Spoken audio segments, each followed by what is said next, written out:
and welcome to another episode of Living With It. On today's episode, the featured motorcycle is the 2010 CBR 1000RR Fireblade. Take a look at it, guys. So if you're looking to enter into the leader class segment, watch this video as you might end up purchasing this motorcycle, not this particular one as this is not for sale, but a similar one. So let's start this video and check this segment out. Introduced in 1992, the Fireblade series is one of the most successful running motorcycles in the market. It started off with the 900RR, followed by the 919RR, followed by the 929 and the 954RR, which is one of my personal favorites. And in the year 2004, Honda launched the 1000RR series with the underseat exhaust motorcycles, which we all grew up watching. In 2008, this particular shape was launched, and from that point onwards, all the motorcycles started to become extremely compact. As you can look at this motorcycle, it's got a very tight proportion, a really tiny tail. So that defined the future models of Honda. Smooth, reliable, refined. These are the words which come to my mind when we speak about the Honda engines.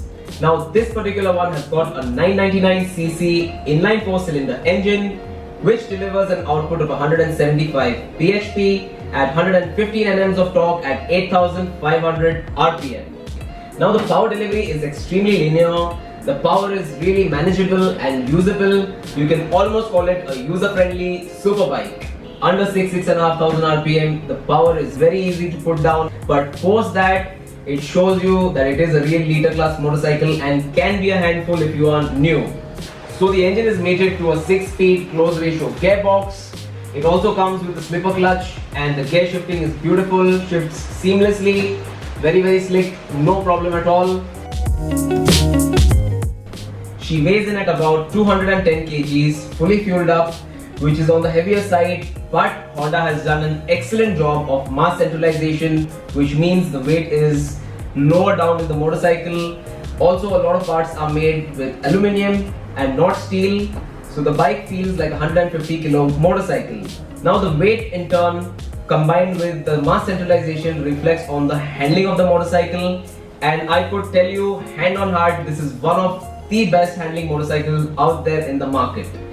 It's also got an amazing suspension setup which soaks up the bumps beautifully. It pretty much glides over potholes, uneven roads, crevices.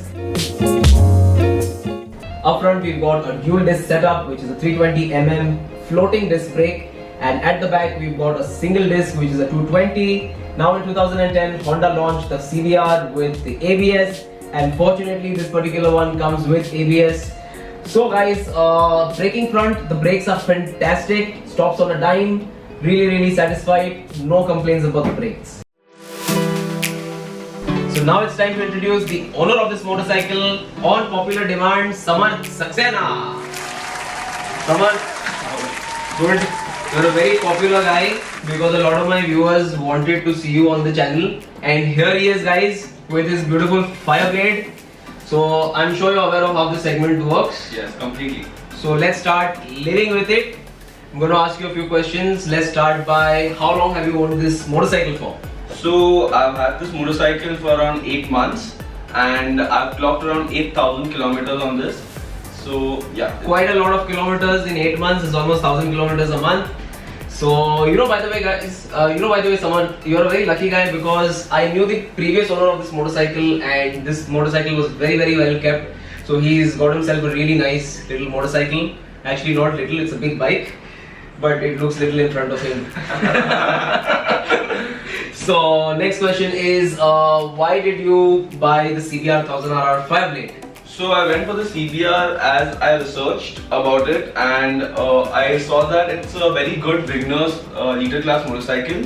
Secondly, it's very forgiving as the engine is it delivers power pretty linearly and it'll help you learn a lot. Absolutely. Also, Samarth, why don't you share a little bit of your history of what motorcycles have you owned before this bike? So I have a Royal Enfield Continental GT. I started all with it, and I got to ride I got an opportunity to ride many superbikes. My friends trusted me with it. So yeah, and then I got my own one. So the ownership experience has been excellent. The bike has not given me any issues. It runs fluently, and the best part about it is that Honda has amazing service backup, and that's what a person looks for after buying such an expensive vehicle, that is after sales. And it's pretty much summed up. Why don't you start with the first positive of this bike? So the first positive of this bike, what I would say is it's very comfortable. The ergonomics are perfect, and it will not make your wrist sore. Another great thing about the Fireblade, which is in our climate a blessing, is the heat management. The bike does not heat up, you do not feel hot on the bike. Also, a great thing about the bike is that it's got a fiber tank, unlike the R1 which has metal and which heats up quite a lot. So the heat displacement and heat management is beautiful on the bike. Thirdly, I would say the fuel economy. Yes. The fuel economy is perfect for what it's giving you. Its rivals, like I think the R1 must be giving on a full tank around 160, 170. Yeah, I used to get about 160, 170 on the R1, whereas this probably gives about 200 plus, 220, 230 you can easily manage. Depending on your riding, guys. Yes, yeah, that's the Easy. And again, I would say to sum it all up that it's a very practical superbike. Practical यानी कि बीवी बच्चे को बिठा के weekend पे लोनावाला लेके जाने के लिए नहीं practical, compared to the rivals it's very practical. The handling and suspension setup is beautiful of the bike, and the reliability is fantastic of the bike, and Honda build quality is there. So I think these are some of the positives which come to my mind when we speak about the blade. So now it's time we talk about the negative. We were struggling with this one because the blade is such a strong package that it's very difficult to point out negatives of this bike. However, we have come out with a few which we feel should be addressed. Starting with, I feel certain older blades, if you own the blade for 5-6 years, the fairing does start to rattle a little bit, and the quality of the fairing is not as great compared to the rivals. Secondly, I would even say that it's not really track focused. It will not perform that great on the track. Yeah. It is more towards road. It's more towards the road use of the bike than track. This is kind of a mixed negative, you could say.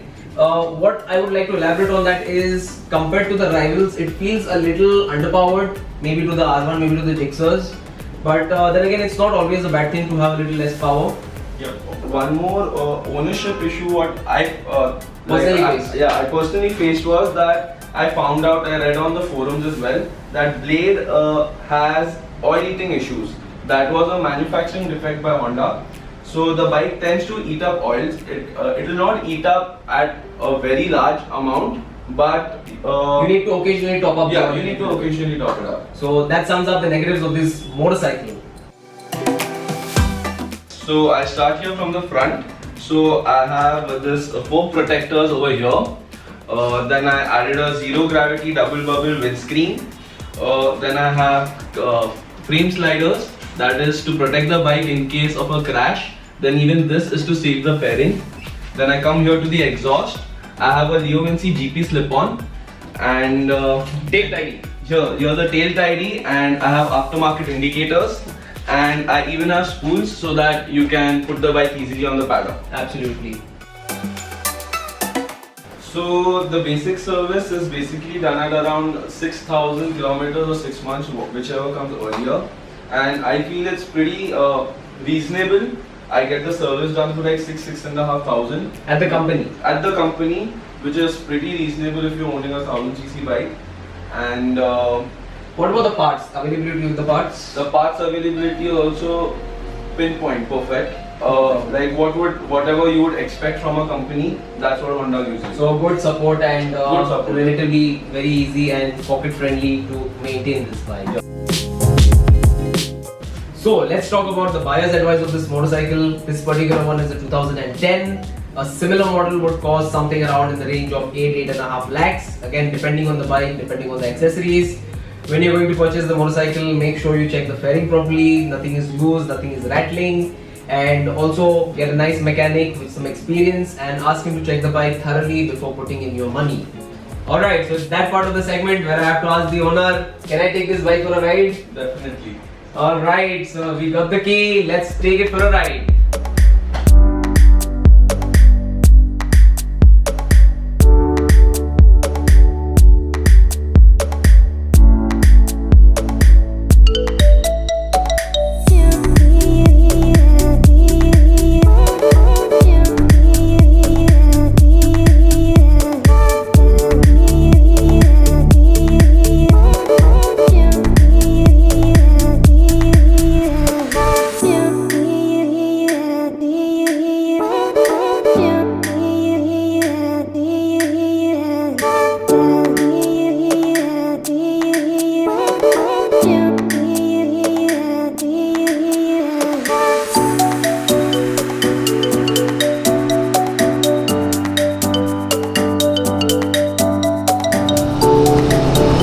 Fireblade has an absolutely smooth engine, and to complement that, it's got an amazing soundtrack.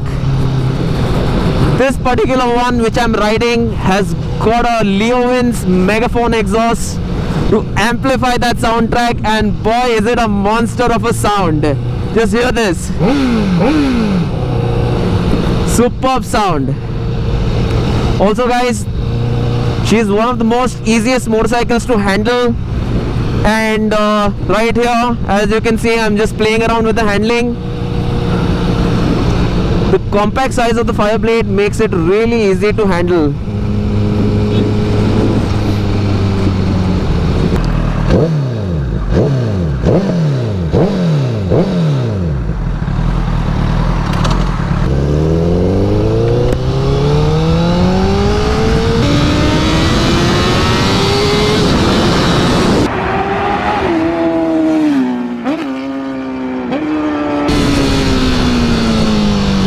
So a huge shout out to Samarth for bringing the bike and showing it to us. Thank you so much. My pleasure. If you want to see more of this bike, he's coming up with a YouTube channel. Go and follow his Instagram to know more details about that. Also guys, I've got a 2012. If you haven't subscribed to the channel, check it out on my channel. If you enjoyed this video, make sure you give a big like and a comment down below. So till the next time guys, keep the rubber side down, over and out. Samarth and Shariq saying a goodbye. See you next week.